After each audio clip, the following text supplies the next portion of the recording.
물같이 바람같이. 성현의 말씀. 법상 스님. 구업 다스리기 수행 방법. 사람은 대화가 중요하다. 대화 속에 말보다 마음이 전달되기에 그렇다. 대화를 할 때 가장 중요한 일은 입을 관찰하는 일이며, 중요한 테크닉은 상대의 말을 잘 받아주는 것이다. 상대의 말을 주의 깊게 받아주는 마음을 가져야 한다. 상대방이 말을 한다는 것은 내게 원하는 무언가가 있음을, 나에게서 듣고 싶은 어떤 말이 있음을 의미한다. 받아주기를 잘 하려면 대화를 하는 순간순간 나를 놓치지 않고 바라볼 수 있어야 한다. 그러한 대화의 습관은 말을 잘 할 수 있으며 더불어 구업을 다스리게 된다. 말의 홍수 속에 살고 있는 요즘, 말은 그 사람의 전부를 비춰볼 수 있는 거울이 된다. 대화를 하는 동안 스스로를 바라보고 잘 듣는 일은 구업을 맑고 청정하게 하는 수행 방법이다. 안녕하십니까. 물같이 바람같이 김자원입니다. 눈길 닿는 곳마다 얼굴 가득 미소가 지어지는 꽃잔치의 멋진 풍경입니다. 누가 그러시더군요. 파랗게 돋아난 잔디를 보고, 글쎄 난 아무것도 한 게 없는데 지 혼자 초록으로 이렇게 예쁘게 피어났네요 라며 혼잣소리로 감탄하는 것을 듣고 시인이 따로 없다는 생각을 했습니다. 그리고 법상 스님의 구업 닦기 수행 방법은 이렇게 자연을 바라보는 경이로움의 눈길이 쏟아내는 언어라면 그대로 좋은 대화가 이루어지겠다는 생각도 하게 했습니다. 대화의 중요한 테크닉은 상대의 말을 진지하게 잘 들어주는 것, 그리고 그러한 자신의 마음을 잘 관찰하는 것. 스스로의 마음을 잘 살피는 가운데 행하는 모든 우리의 일상이 수행임을 일깨워 주셨습니다. 지혜와 복덕을 지니신 애청자 여러분과 함께 깨침의 소리, 진리의 말씀 전하는 뉴욕 불교방송 진행합니다. 물같이 바람같이 뉴욕 불교방송, 오늘 이 시간에는 뉴욕 한마음 선원 주지 원공 스님과 부처님 오신 날의 특별 인터뷰 함께 했습니다. 해마다 맞는 부처님 오신 날. 그러나 우리에게 다가오는 부처님 오신 날의 의미는 늘 새롭습니다. 먼저 올해 맞게 되는 부처님 오신 날의 의미 정리해 주십사고 부탁드렸습니다. 함께 듣습니다.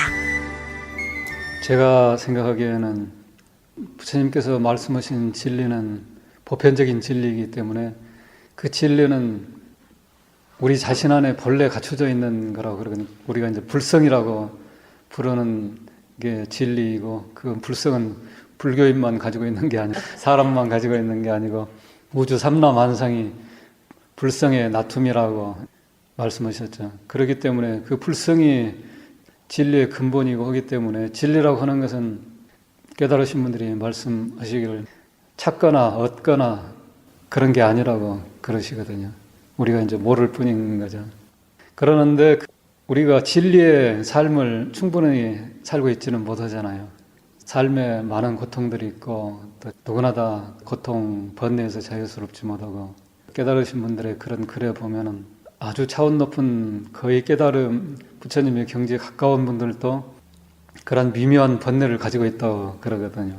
그러니까 우리가 완전한 나가 될 때까지는 완전한 자유를 갖지 못하고 중생의 모습이라는 고가 있는 삶의 모습을 살고 가기 때문에 그 자유인에 이르는 그 길을 가야 되는 건데, 나의 삶의 모습이 그 진리에 이르는 길을 가야 되는데, 부처님께서는 그 행복에 이르는 길을 우리에게 제시를 하셨고, 또 진리의 완성의 그 길, 완전한 자유의 길을 제시를 하셨다고 생각을 합니다.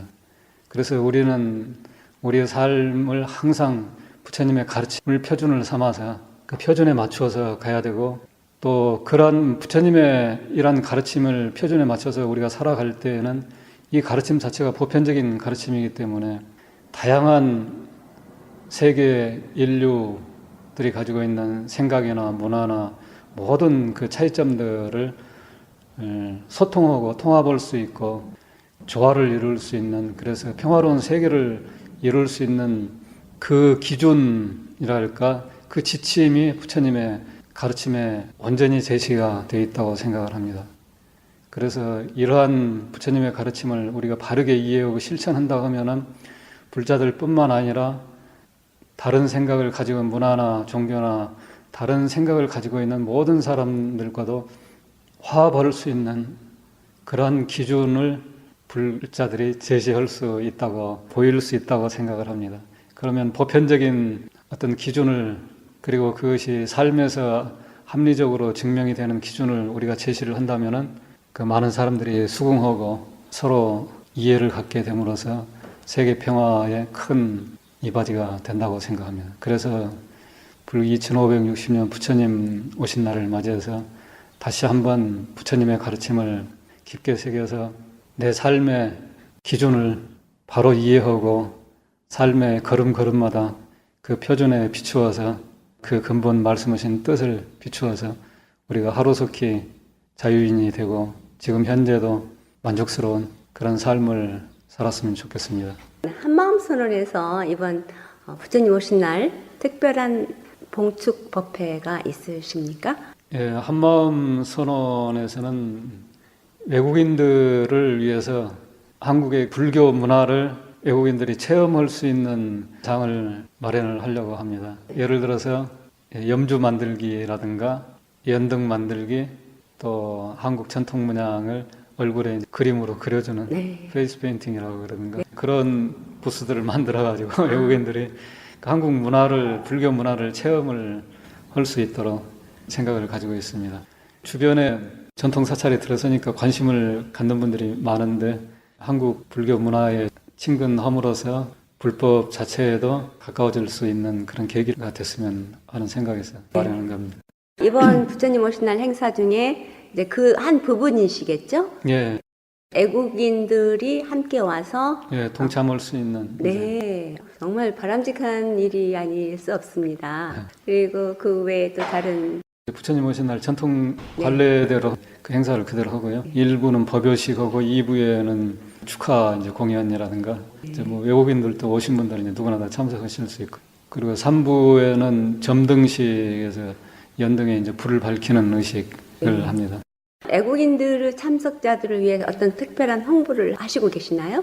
지금 현재는 영어 포스터를 만들어가지고 거기저기 영어 포스터를 붙이고, 또 그 외국인들을 위한 행사를 하게 된 것은 작년 9월에 중국무패를 했었는데, 원래는 중국무패 할 때 외국인들 그 주변에 이제 동네 사람들도 참석할 수 있고, 기관에서 이제 불사에 관련된 기관이라든가 그런 데서 저희 절에 와보고 싶어 하고 그러신 분들이 계시거든요. 그래서 감사도 표하고 그렇게 행사를 외국인, 한국인 법회를 같이 하려고 했었는데 한국에서 400~500명 우리 신도님들이 오시니까는 현실적으로 불가능해서요.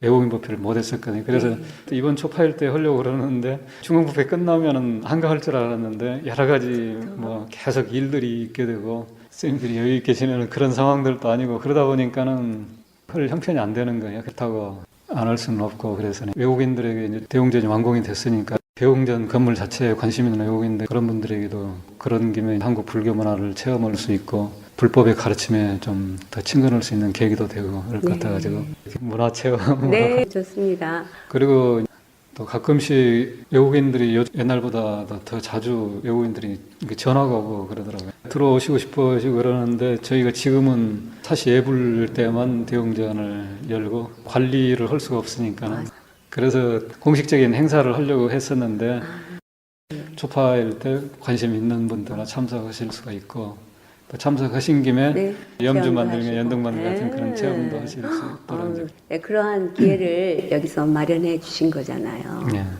그리고 대웅전을 커브릭에 오픈한다고 얘기를 하셨거든요. 예불 때만 하던 그 보기도 아까운 대웅전을 이렇게 여러분들한테 오픈하게 된 특별한 동기가 있으십니까? 아니 원래는 오픈을 하려고 했었는데 이제 뉴욕에서 살아보니까 작은 법당을 24시간 오픈하고 그랬었거든요. 네. 몇 년 지나다 보니까 안 되겠더라고요. 그래서 이제 시간 되면 닫고 이제 여기 상황에 이제 적응을 해요. 그러는데 이제 원래는 한국 같으면 이렇게 오픈이 되고 그러는 건데 여기에서는 저희가 이제 관리를 해야 되고 네, 대웅전도 문제도 이제 있고. 오픈하면은 안내하는 사람도 있어야 되고 그러는데 저희가 이제 일손이 그만큼 안 되고 그래서 열지를 못했는데 대웅전 옆으로 지나가시는 분들이 많은 분들이 언제 오픈하냐고 그래서 대웅전이 예배의 장소고 수행의 장소고 그러지 문화재고 뭐 그런 건 아니고 그렇지만은 하도 관심이 있어 하고 그러시니까 일단은 부처님 모신 날을 계기로 해서 5월 2일부터 실제 부처님 모신 날인 5월 14일까지는 오픈을 하고 그분들의 오시면 이제 소개도 하고 또 여유가 되면은 뭐 염주 같은 거 왔을 때가 뭐 만들어 보시라고 만들어서 가지고 가시라고 네. 그렇게 해서 나름대로 그분들에게 사찰의 인연을 가질 수 있는 시간을 드리려고 하는 네. 거죠. 그러고 나서 다음은 상황 봐가지고 차근차근 상황에 맞게끔 개선도 하고 더 적극적으로 불법을 알리는 대웅전 오픈은 아침에서 생각하니까는 대웅전 오픈이 아니라 불법을 분들에게 오픈을 해야 대웅전 오픈이 주제가 되어버리니까 네. 건물이 주제가 되어버리니까 더 왜냐하면 불자가 아닌 네. 분들도 대웅전 그 자체 웅장함에 흥미를 내고 계시니까 네. 그분들을 또 배려하시는 불교인들은 또 남을 배려하는 마음이 깊잖아요. 그리고 처음에 대웅전을 불사를 하려고 생각할 때 걱정들이 많았었거든요. 사실은 주변에서 어떻게 생각할까 소음도 그러고 하는데 소음도 많고 또 저희가 한 10년 정도를 불사를 하고 그랬잖아요. 그러는데 주변의 분들이 인내해 주시고 건물이 올라가고 건물 모습을 보고 그러면서 아주 좋다고 칭찬하시고 이런 불사를 해줘서 고맙다고 눈물까지 흘리시는 분들도 계시고 예. 그러니까 너무 감사하죠. 그래서 그렇게 감사한 분들에게 활짝 열어서 우선은 이제 안내를 하고 네. 나중에 이제 불법을 이제 안내를 할 수 안내를 있는 하고. 기회를 이제 차근차근 열어가려고. 갖고 있는 자체의 아름다움을 여러분들한테 보여준다는 것은 큰 보시라고 네. 생각이 됩니다. 대웅전 오픈하는 시기가 5월 2일부터 네, 5월 2일부터 5월 14일까지. 14일까지. 그러니까 시간도 정해져 있겠죠? 네, 시간 10시부터 오후 4시까지. 4시까지. 네. 그 시간에 네. 누구나 와서 네. 또 안내 받을 수 있는 네. 시간이잖아요. 네. 그 자체만으로도 전법의 네. 길이 시작을 하지 않을까 하는 생각이 듭니다. 그리고 이 대웅전으로 인하여 이 주위 아마 집값이 오르지 않을까 하는 생각이 드는데요. 그리고 부처님 오신 날 행사도 하시고 또 우리 방송을 듣고 계신 여러분들께 법문 한 네. 말씀 부탁드립니다. 네.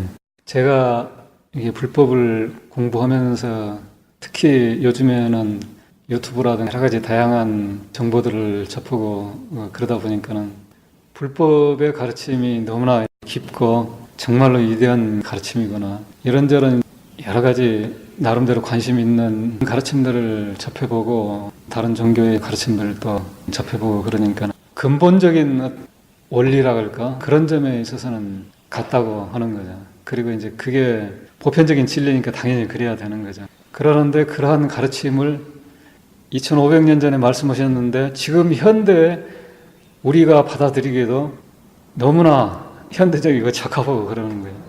현대라고 하면은 우리가 생각하기에 합리적이고 과학적이고 논리적이고 또 실증적이고 뭐 그런 말들을 할 수가 있고 그러잖아요. 근데 그런 측면에서 불법은 어느 가르침보다도 훌륭한 것 같다. 그리고 부처님께서 아주 합리적이고 논리적이고 그러시는 것 같아요. 감성적인 무조건적인 믿음이 불법도 그랬었지만은 모든 종교적인 가르침에 있어서는 강했었는데 특히 부처님의 가르침은 합리적이고 논리적이고 실증적인 게 강한 것 같아요. 그래서 부처님께서는 무조건 믿으라고 하는 게 아니라 그 말씀을 듣고 이해하고 한번 실천을 해보라고 그러시는 거잖아요. 그래서 자기가 실천을 해보고 그게 진실이면은 따르라고 그렇게 하신 거죠. 이게 과학적인 방법이잖아요. 과학에서도 이론을 제시를 하고 그 실험을 통해서 증명을 하고 그런 방법이잖아요. 그러는데 부처님께서 제시한 그 가르침은 과학이라고 하는 것은 나름대로 과학이 발달한 한계가 있고 물질과학은 물질로서 한계가 있고 그러는데 부처님께서는 진리를 통달하신 분이시고 완전한 그 진리의 관점에서 지금 우리의 차원에 맞게끔 그러한 방편을 길을 제시를 하기 때문에 우리가 지금 내 차원에서 내 상황에서 부처님의 가르침을 기준으로서 표준으로서 의지처로서 삼을 수가 있는 거예요. 믿을 수 있는 의지처가 되는 거예요. 근데 이 믿을 수 있는 의지처라는 게 너무나 중요하다는 거예요. 특히 요즘 같은 데는 그 사업을 하고 그러면서도 정보를 한 발 앞서서 갔느냐 한 발 뒤늦게 갔느냐에 따라서 사업의 실패와 성공이 갈라지고 그러잖아요. 그만큼 내가 믿고 의지할 부처님 가르침도 정보라고 할 수가 있는 거죠. 진리 자체는 내게 갖춰져 있는 거고 하나의 정보, 지혜라는 것은 소중하고 그러는 것 같아요. 특히 생사가 갈리는 순간이라든가 그랬을 때는 바른 지침이 그렇게 중요하고 그러는 것 같아요. 그래서 우리 인생의 생명, 인생 이것은 무엇보다도 소중한 건데 그러한 인생에 있어서 바른 지침이라고 하는 것은 인생을 낭비하지 않고 효율적으로 좀 더 행복하고 더 풍요롭고 삶을 사는 때는 그 지침이라고 하는 게 모든 거라고 할 수가 있는 거죠. 그러한 관점에서 부처님의 가르침은 일체 한계를 넘어서선 근본적인 진리의 바탕을 두면서도 한계 상황에 있는 나에게 맞는 그 가르침을 주신 거죠. 근데 문제는 우리가 그 가르침을 적절히 이해하고 적절히 실천을 해야 되는데 그런 노력이 좀 더 돼야 되고 또 지금 같은 세상에서는 모든 정보들, 심리학적인 정보라든가 과학적인 물질 과학적인 정보라든가 이런 것들을 다 통합해서 수용할 수 있는 게 불법의 가르침이거든요. 그래서 그걸 수용해서 불법의 가르침을 우리 자신이 좀 더 효과적으로 실천하고 잘 이해하고 실천하면서 객관적으로 외부 세계에도 전할 수 있는 그러한 노력을 불자들이 공통적으로 해야 되겠다. 그러려면 먼저 내 자신이 불법을 의지처로서 삼을 수 있는 그러한 이해력과 믿음을 충실히 갖고 실천해야 되겠다. 그래서 내 자신이 먼저 어제보다 오늘이 더 행복해지고 어제보다 오늘이 더 풍요로워지는 삶이 될 수 있도록 그러한 노력이 중요하겠다. 그런 생각을 하게 됩니다.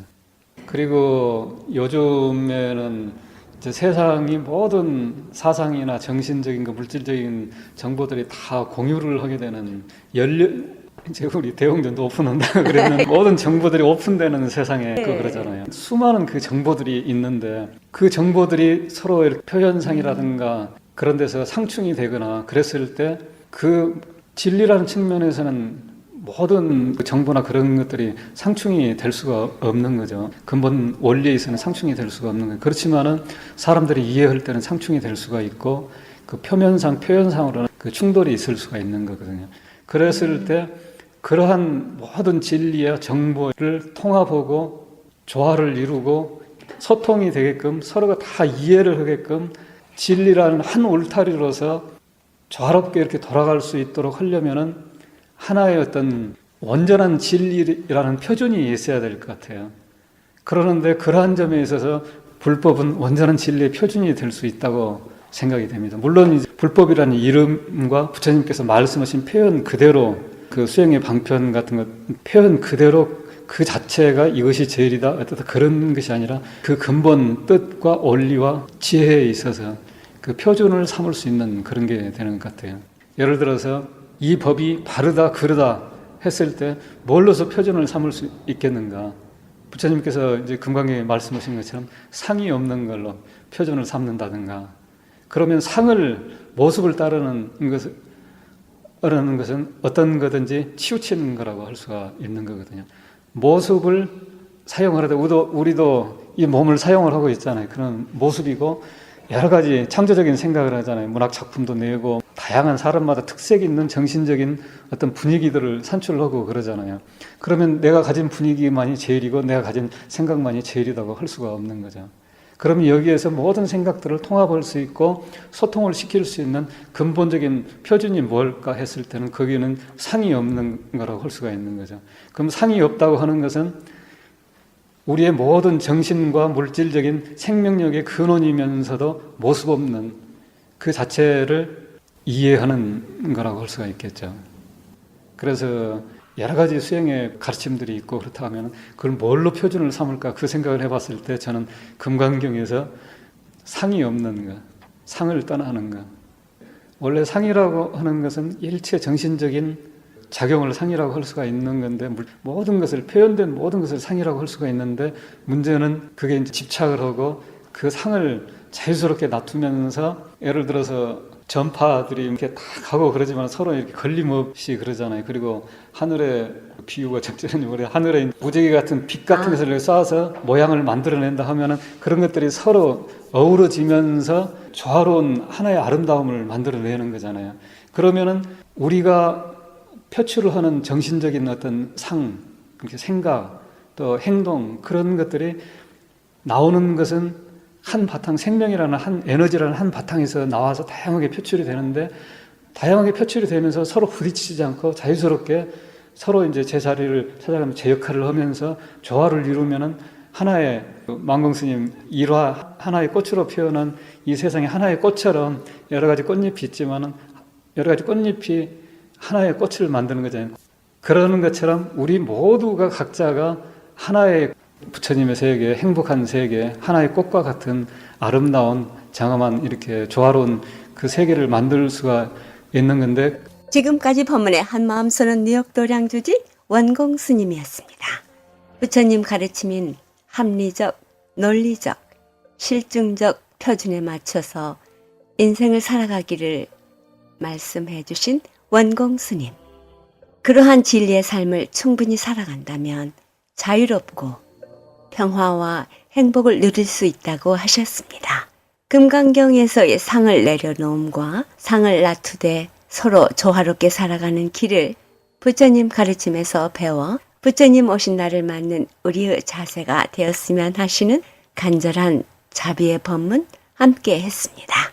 한마음선언은 5월 2일부터 5월 15일까지 대웅전을 오픈합니다. 많은 분들의 방문 바랍니다. 외국인 친구분들과 함께 가도 좋을 듯 싶네요. 그리고 한마음선언에서는 부처님 오신 날 여러분들과 함께 불교의 문화 등 여러 가지 행사가 곁들입니다. 여러분들의 많은 동참 바랍니다. 주소는 145-20 베이사이드 애베뉴 플러싱이고요. 전화번호 718-460-2019입니다.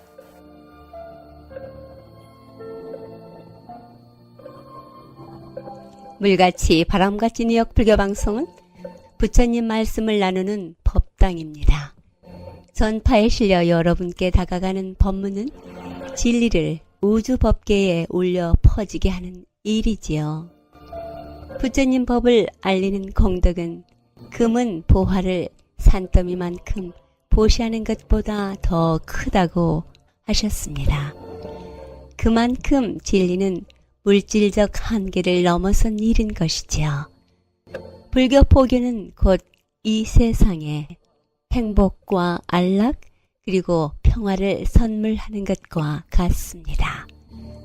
이러한 일은 어느 개인의 일이 아닙니다. 우리 모두가 해야 할 공덕이지요. 불교방송 후원회원이 되실 따뜻한 마음 기다립니다. 후원금은 세금 공제 혜택도 됩니다. 전화 347-512-8097로 해주시기 바랍니다. 20여 년 가깝게 뉴욕 불교방송 진행을 가능하게 해주신 정기 후원자이신 김정민, 김용배, 서동우, 정규현, 유정희, 민승기 회장님, 그리고 평생 후원자 여러분과 우악 스님, 도범 스님, 휘강 스님, 뉴욕 정토회, 프랭카나 장학회, 중앙한의원, H마켓 중앙장의사, 파산은 새로운 시작, 파산법 김형석 변호사, 가족 여러분께 진심으로 감사드립니다. 그 외 보이지 않는 곳에서 여러분의 후원과 정성어린 마음이 함께하기에 뉴욕 불교방송의 진행 원만하게 할 수 있습니다. 고맙습니다. 그리고 이 방송 여러분과 함께 꾸밀 수 있도록 여러분의 신행담, 나누고 싶은 얘기 연락해 주시기 부탁드립니다. 전화번호 718-461-6131 347-512-8097입니다.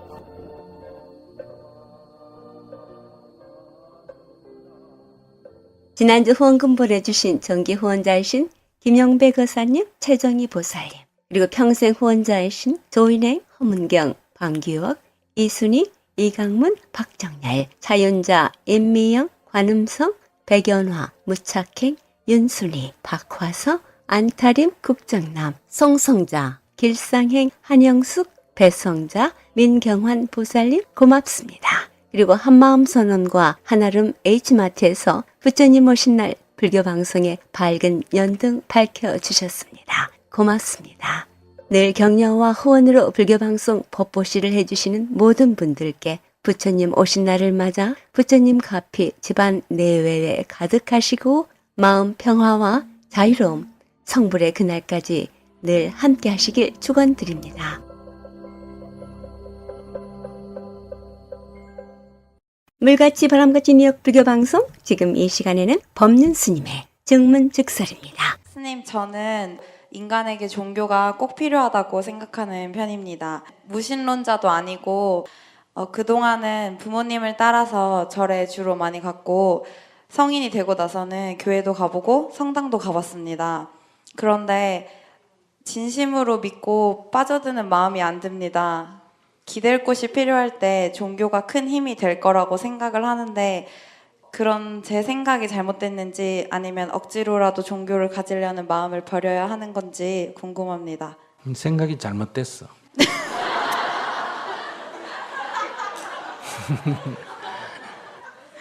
어떻게 잘못됐냐?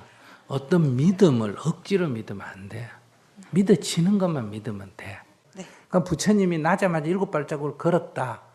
그거 믿나 안 믿나가 중요한 게 아니다 이 말이에요. 그거는 어떤 것을 상징하는 언어예요. 그러니까 낳자마자 섰다는 것은 자기가 자기 운명의 주인이라는 걸 상징한다든지 7발자국을 걸었다는 것은 육도윤회를 벗어났다. 6발은 육도를 말하고 육도윤회에서 벗었다는 걸 말하는 건자라든지 그 다음에 아비 없이 애가 있다. 이 말은 부모 옛날에는 다 부모가 왕이면 자식이 왕이 되고 부모가 귀족이면 자식이 귀족이 되고 이러지 않습니까? 그죠? 그러니까 압이 없다는 것은 인류 문화사적으로는 어떤 거냐 하면 부모의 권위 없이 자수성가한 사람은 대부분 이렇게 표현됩니다. 문화사적으로 연구하면 주몽도 아버지의 무슨 계승한 게 아니잖아. 자기 혼자서 자수성가한 거죠. 그죠? 이렇게 될 때는 엄마가 혼자서 아기 낳은 게 됩니다. 그래서 만주족은 뭐 까마귀가 날아가다가 열매를 떨어뜨렸는데 그걸 먹고 아기를 낳았다. 어떤 거는 뱀이 어때요? 와서 몸을 감았는데 아기를 낳았다. 여러 가지 설화가 있지 않습니까? 그죠? 그런 것처럼 이거는 자수성가할 때 이런 설화가 생기는 거거든요. 그래서 핵심은 그의 인격을 중요시해야 되고 두 번째 이런 얘기는 믿고 안 믿고의 문제가 아니라 무엇을 상징하는지 우리가 젊은이에게 해명을 해줘야 되거든요. 그러니까 이런 거를 안 믿어지는 걸 억지로 믿는 거를 종교라고 하면 안 된다. 그리고 또 원리적으로 보면 콩을 심어야 콩이 나고 팥을 심어야 팥을 나는 게 아니에요. 그죠? 근데 팥 심어놓고 콩 나라 안 나? 콩이 나요? 안 나요? 안 나지. 그러면 복을 지어야 복을 받는데 복을 안 지어놓고 복 내다 달라라 이런다고 복을 줄 수가 없잖아. 그러니까 이런 거를 신앙이라 그러면 이거는 허황된 소리다. 이런 거는 젊은 사람이 믿을 게 못 된다. 아시겠습니까? 그러면 이거는 우리가 믿을 수 있지. 엄마가 성질을 부리고 애를 키우면 애도 성질이 더러워진다. 그러죠. 그러니까 엄마가 아기를 낳으면 성질을 부려야 되나 안 부려야 되나? 안 부려야 된다. 그러면 아기도 좋은 아기가 된다. 그러면 아기를 낳음으로 해서 이 여자분이 전에는 성질을 부렸는데 아이를 위해서 성질을 안 부리게 되니까 아이로 인해서 자기 인격이 도야됐어요, 안 됐어요? 됐지. 자기도 좋아졌고 아기도 좋아졌잖아. 그죠?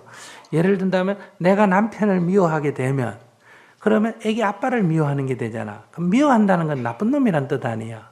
그럼 애는 나쁜 놈의 자식이잖아. 그럼 내 자식이 잘 되겠어, 안 되겠어? 안 되겠지. 그렇기 때문에 자식 가진 부인은 남편을 미워하면 안 된다는 거예요. 그럼 자식이 나빠진다는 거예요. 그러니까 손자를 키우는 할머니가 며느리를 미워하면 어때요? 손자가 잘 될까 안 될까? 안 되겠지. 그런데 우리는 이런 도리를 모르고 결국은 자기한테 손해날 짓을 자기가 하게 된다 이 말이에요. 그럼 이런 어리석음을 깨우침으로 해서 화를 미리 막는 거예요. 자기한테 올 재앙을. 그러니까 이런 것이 지혜로운 인생이거든. 그럼 실제로 예수님은 이런 거 가르치셨어요. 그러니까 하느님 믿으면 나쁜 짓 해도 천당 가고 안 믿으면 좋은 짓 해도 천당 못 간다. 이거는 예수님하고는 아무 관계없는 얘기. 성경을 자세히 읽어보면. 또 어디 가서 뭐 빌면 복 받는다. 이것도 불경에는 없는 얘기예요. 그러니까 부처님이나 예수님이나 또는 공자님이나 장자님이나 다 인생의 원리를 설명해서 그 원리에 의해서 우리가 지혜롭게 생활하면 인생의 고뇌가 많이 없어진다. 이게 원래 종교예요. 그러니까 믿음이 핵심이 아니에요. 무슨 말인지 아시겠죠? 그러니까 이치를 올바르게 깨닫는 게 종교의 핵심이에요. 그럼 우리가 말하는 이 무조건 믿음이라는 거는 허황된 거를 무조건 믿어라 하는 거는 맹신에 속하고 미신에 속하는 거예요. 그래서 그런 믿음이 없다고 해서 전혀 내가 종교인이 안 되는 거 아니다. 종교인은 진리를 믿어야 되는 거예요. 아시겠어요? 네. 그러니까 불교 신자는 부처님을 믿는 게 아니라 뭘 믿어야 된다? 부처님의 가르침을 믿어야 되는 거예요. 그 가르침은 믿고 싶어서 믿는 게 아니라 이치를 설명해서 들으면 이치가 이해가 되고 이치가 옳거니 하면 그게 믿음이에요. 나는 부처님 믿어야지 이게 믿음이 아니고 부처님의 가르침을 들으면 이치에 딱 맞으니까 믿어져야 안 믿어져요. 믿어지는 거예요. 그러니까 여러분들이 법륜스님 말 믿어라 이래가 믿으면 그건 미신에 속합니다. 아시겠어요? 법륜스님 말씀을 들어보니 이치에 맞고 집에 가서 그런 식으로 한번 따라 해보니 내 문제가 풀리니까 자기도 모르게 어때요? 앞으로 스님이 말하면 믿어져야 안 믿어져요? 믿어진다. 이런 걸 믿음이라 그래요. 그러니까 억지로 믿으려고 할 필요가 없다. 믿어지는 것만 믿어라. 법륜스님의 동영상 법회에 참석하시고자 하시는 분 뉴욕 정토에 연락하시기 바랍니다. 전화번호 718-461-2486입니다.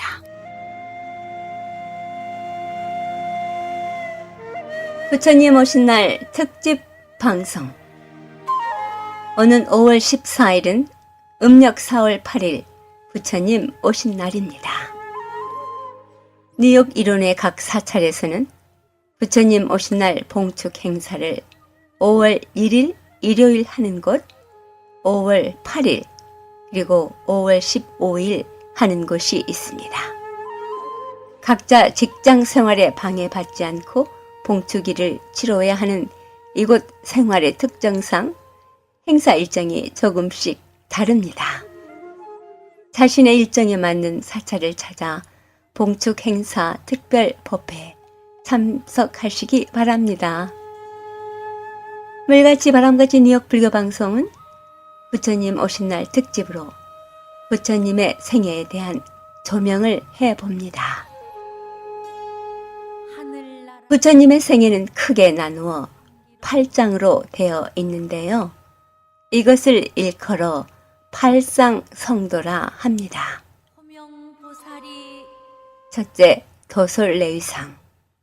둘째, 비람강생상. 셋째, 사문유관상. 넷째, 유성출가상.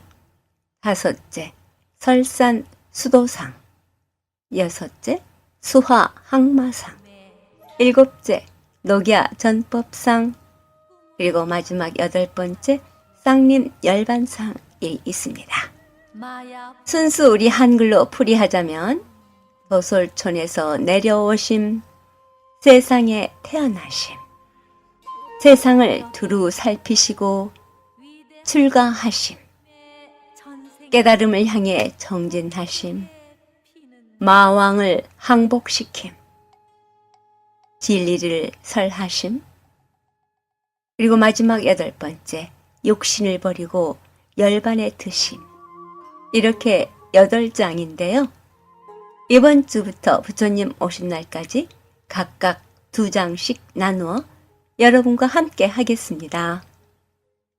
오늘은 도솔내위상과 비람 강생상, 도솔촌에서 내려오심과 세상에 태어나심, 이 2장을 살펴봅니다. 가득히 퍼지는 룸비니 동산. 먼저 불교란 무엇인가? 다 알고 계신 얘기지만 부처님 오신 날을 맞아 다시 한번 일깨워주는 그런 마음으로 먼저 불교에 대해 말씀드립니다. 불교는 말 그대로 부처님의 가르침입니다. 부처님의 가르침은 누구나 깨달음을 통해 부처님이 될 수 있다는 것입니다.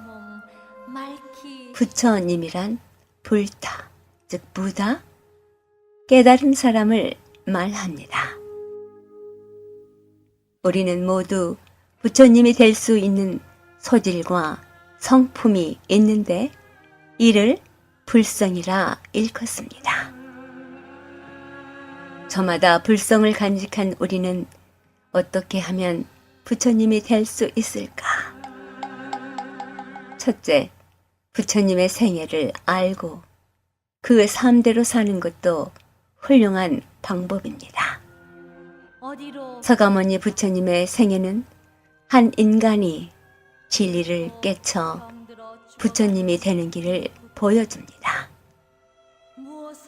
우리가 불자로서 본받아야 할 삶의 모범은 바로 부처님의 생애에서 볼 수 있습니다. 부처님의 생애를 배우는 것은 불교에 입문하고 나서 그 교주의 삶을 알아야 한다는 의무가 아니라 부처님이 된 삶을 따르기 위한 것입니다. 중생이 부처님이 된다는 것은 쉬운 일이 아닙니다. 그러나 생각과 말과 행동에서 우리도 부처님같이 노력하다 보면 언젠가는 부처님이 될 것입니다. 불교를 믿고 행한다는 것은 결국 부처님을 닮아가는 것이라 할 수 있죠. 부처님같이 살고 싶은 이에게 부처님의 생애는 다시 없는 인생의 귀중한 나침반이 됩니다. 서가모니 부처님은 지금으로부터 약 2600여 년 전 인도의 북부 지역에 위치한 카필라국 샤카족의 정반원과 왕비 마야 부인 사이에서 태어났습니다. 성은 고타마, 최상의 소라는 뜻인데요. 출가하기 전 이름은 시달타였습니다. 고타마 시달타가 출가 수행하여 깨달음을 얻어 부처님이 되자 사람들을 그를 서가모니, 즉 석가족 출신의 성자라고 불렀습니다. 고타마 시달타 왕자가 발심과 소원을 세워 그 깨달음의 씨앗을 뿌립니다. 깨달음의 씨앗을 뿌렸던 오래전 얘기부터 시작합니다. 지금으로부터 한량없는 오랜 세월 전에 수메다라는 한 수행자가 살고 있었습니다. 그는 어려서 양친을 잃고 7대조부터 내려오는 막대한 재산을 사람들에게 남김없이 보시한 후 출가하여 히말라야에 들어가 수행자가 되었습니다. 그때 연등이라는 부처님이 세상에 출현하셨고 수도인 디파바타에서는 모든 사람들이 연등 부처님을 공양하고자 온갖 향과 꽃, 훌륭한 음식을 준비하고 연등 부처님을 기다렸습니다. 마침 공양물을 구하기 위해 그곳에 들린 수행자 수메다는 연등 부처님께서 세상에 출현하셨다는 말을 듣자 기쁜 마음이 치솟았다. 나는 여기에 깨달음의 씨앗을 뿌려야겠다. 이 기회를 놓칠 수 없다. 이렇게 생각한 수메다는 부처님께 공양을 준비하고자 했다. 그러나 이미 도시에는 왕의 지시로 모든 공양물이 부처님께 바쳐져 하나도 남은 것이 없었다. 그런데 마침 수메다는 아름다운 꽃 7송이를 들고 가는 여인을 발견하고 그녀에게 가서 그 꽃을 팔 것을 간청했다. 그녀는 팔지 않을 마음으로 이 꽃 한 송이는 은 100냥이며 또한 나와 결혼을 약속한다면 이 꽃을 팔겠다고 했다. 수메다는 처음에는 거절하였으나 결국 그 꽃을 부처님께 바칠 숭고한 마음으로 그녀의 조건을 받아들였다. 그러자 그녀는 수행자의 진지한 마음에 감탄하여 나머지 꽃마저 부처님께 공양하라고 주었다. 수메다는 그 꽃을 연등 부처님께 바쳤다. 연등 부처님께서는 묻중생을 가르치고 젊은 구도자 수메다에게 기쁨을 주기 위해 대중이 바친 꽃을 허공에 떠있게 하는 기적을 보이셨다. 그때 마침 연등 부처님과 제자들이 지나가는 길에 진흙 웅덩이가 있었다. 수메다는 부처님께서 발을 더럽히지 않도록 하기 위해 진흙 위에 머리를 묻고 엎드렸다. 진흙 바닥에 엎드린 채 그는 다짐했다. 아, 나도 언젠가는 지금의 세존이신 연등 부처님 같이 완전한 인격자가 되어지기를. 세존이신 연등 부처님께서 지금 하셨듯이 나도 이 최고 법의 수레를 돌릴 수 있게 하여 주소서. 오직 세상에 대한 연민의 정에서 많은 이들의 이익과 행복을 위할 수 있고 또한 무수한 생명들의 이익과 행복이 될 수 있는 연등 부처님과 같은 생명이 되게 하소서.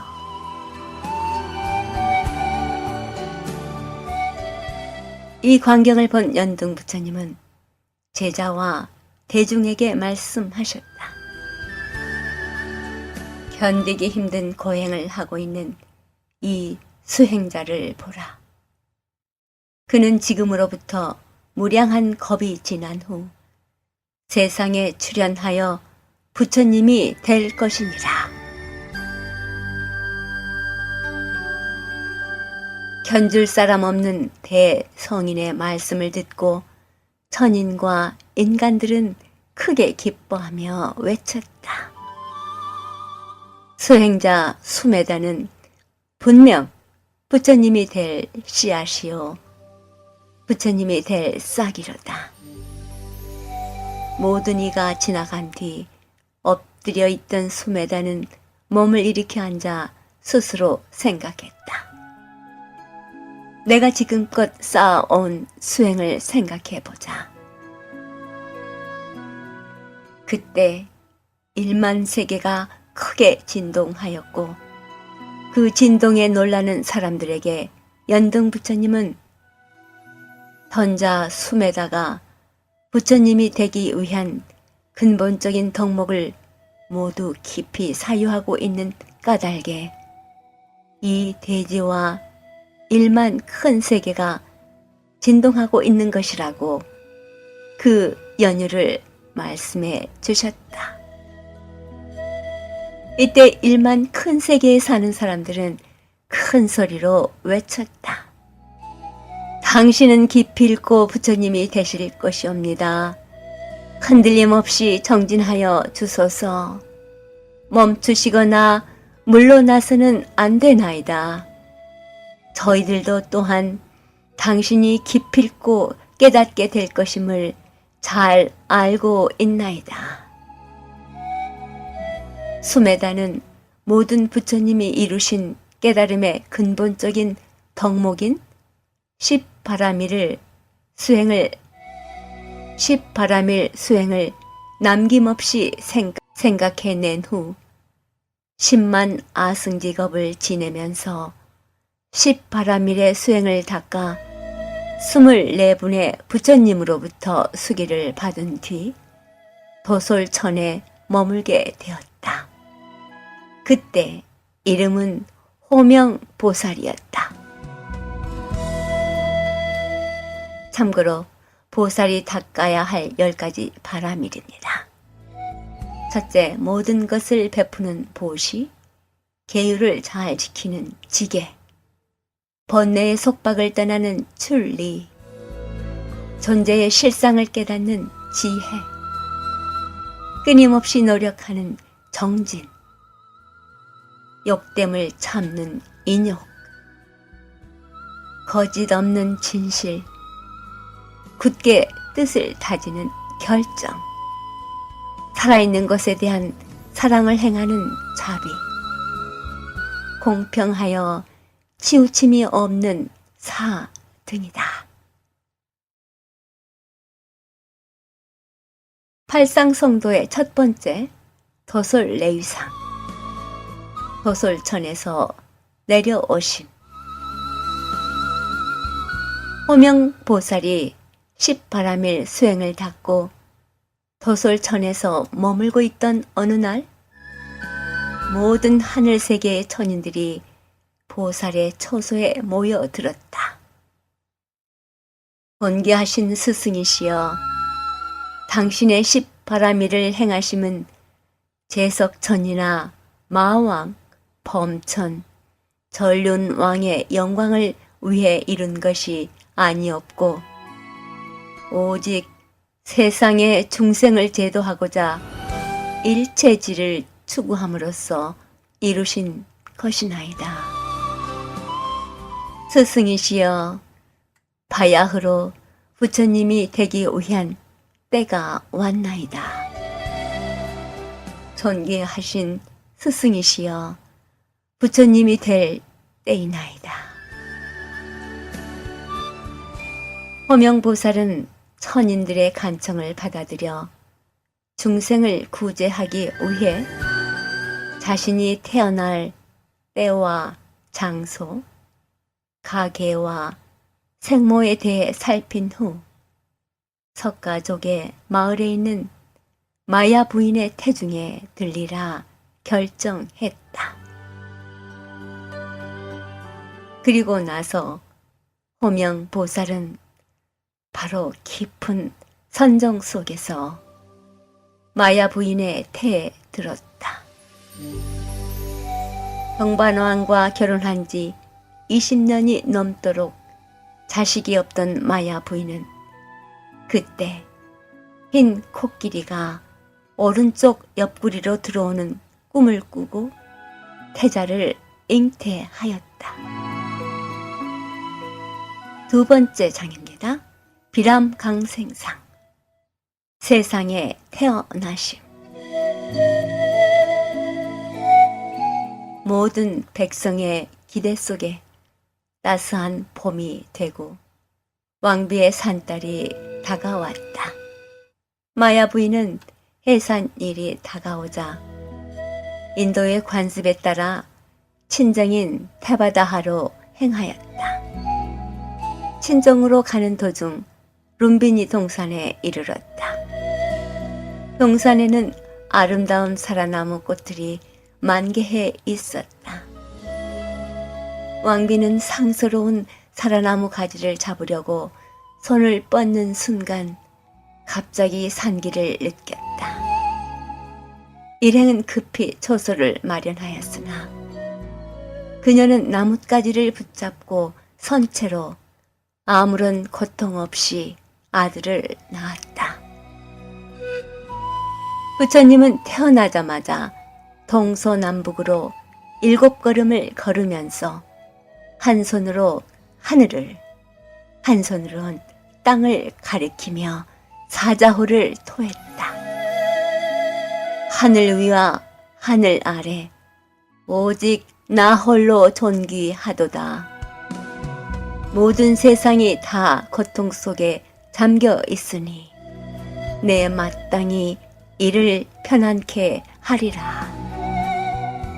천상천하 유아 독존 삼계계고 아당안지. 태자의 발자국마다 연꽃이 피어나고 9마리 용이 나타나 5색의 감롯으로 태자의 몸을 씻어 주었다. 땅이 은은히 진동하는 가운데 하늘에서는 꽃비가 내리고 천신들이 내려와 차례로 예배드리며 이 세상 가장 존귀한 분의 탄생을 축복하였다.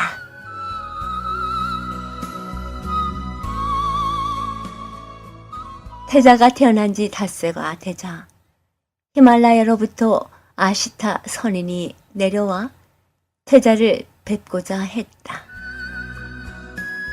태자의 얼굴을 본 아시타는 슬피 우는 것이었다. 불길하게 생각한 정관왕이 연유를 묻자 아시타 선인은 대답하길,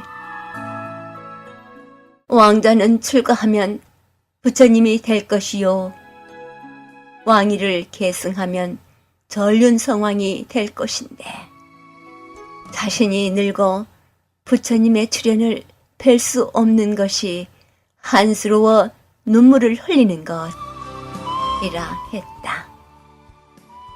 한편 아들을 얻은 기쁨도 잠시.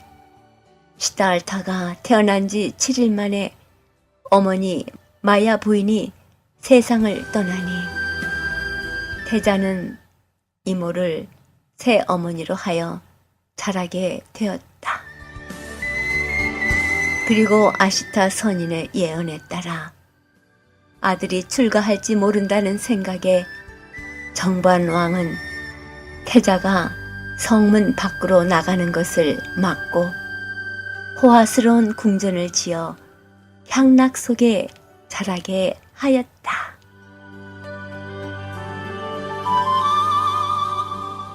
부처님 오신 날 특집 부처님의 생애, 오늘 그 첫 번째 시간 도솔천에서 내려오심과 세상에 태어나심 1, 2편 함께 했습니다. 부처님의 생애 다음 주에 이어집니다.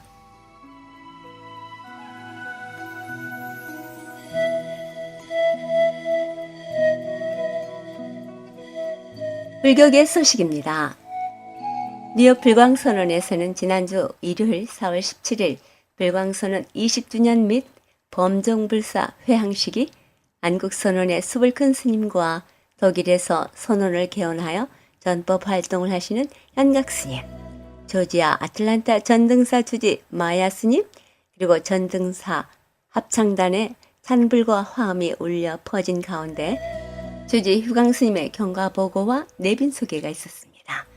그리고 축사에는 뉴욕 총영사님, 현각 스님, 또 수불큰 스님의 법문, 그리고 이번 불사의 공로가 크신 분들께 드리는 공로패 증정이 있었습니다. 안국선언 신도님들의 많은 참석이 있었으며 범종 타종식이 있었습니다. 은은하게 울리는 범종의 울림이 시방세계 모든 중생들의 마음에 평안과 영육 간의 자유함을 선사하길 바람하며 참석하신 모든 분들이 타종을 했으며 정각 앞에서 기념 촬영을 하는 등 축제의 열기가 가득했습니다. 불광사 전화 845-359-5151이나 5152입니다. 업스테이트 백림사에서도 한국 조계종 포교원에서 스님들의 대거 참여 뉴욕 백림사 끽달의 비 기념식이 성대하게 치러지고 한국 차 중앙회 회원님들의 차 시연회 등 다양한 행사가 있었습니다. 백림사 전화 845-888-2231입니다. 커네티컷에 있는 대연사 불보사찰에서는 5월 1일 부처님 오신 날 봉축 법회를 합니다. 대연사 전화 860-489-3254입니다. 롱아일랜드에 있는 마하선원에서는 5월 15일 봉축 법회가 있습니다. 마하선원 전화 516-338-5353입니다. 미주 현대불교 주체 제4차 북한사찰 순례와 5대 명산 관광하실 분을 모집합니다. 8월 30일부터 9월 13일까지 총 14박 15일 일정의 특별한 사찰 및 관광 기회입니다. 여러분들의 많은 동참 바랍니다. 전화 718-457-9949로 연락하시기 바랍니다.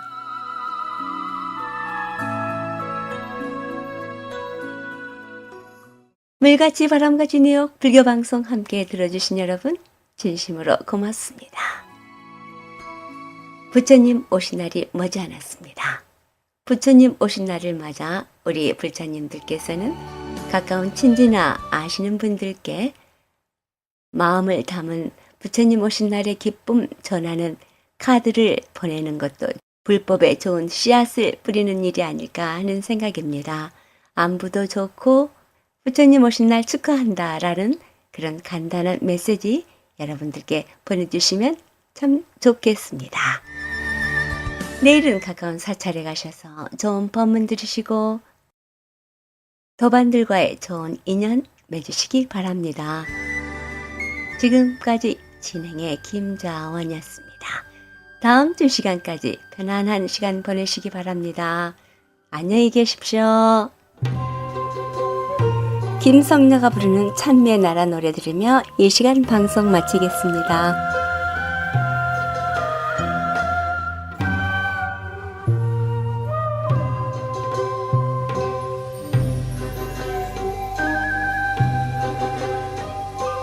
부처님은 어디 계실까? 저 높은 산에 계실까? 저 넓은 바다에 계실까? 아닐세 내 가슴에 와 계시네. 꽃들도 합장을 하고 우리들 배를 들이니 하늘이 향한 저 너머 이 자리에 와 계시네. 나무 아미타불 나무 관세음보살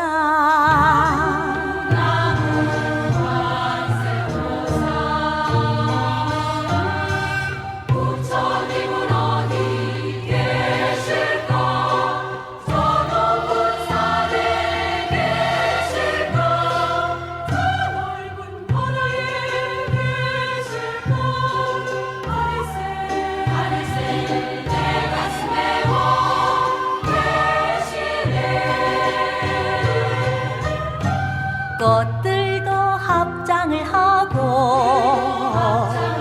우리들 배를 들이니 하늘이 향한 저 너머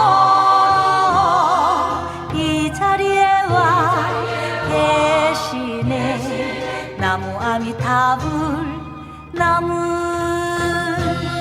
관세음보살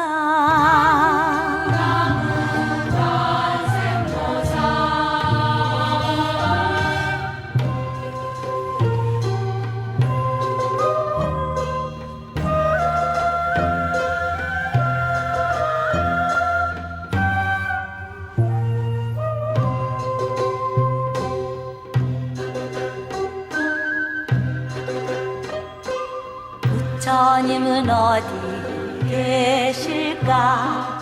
높푸른 하늘에 계실까? 두터운 땅에 계실까? 아닐세 내 가슴에 와 계시네. 물 끝에 이슬 오르고 무새들 노래 부르니 온 세상 천리에 나라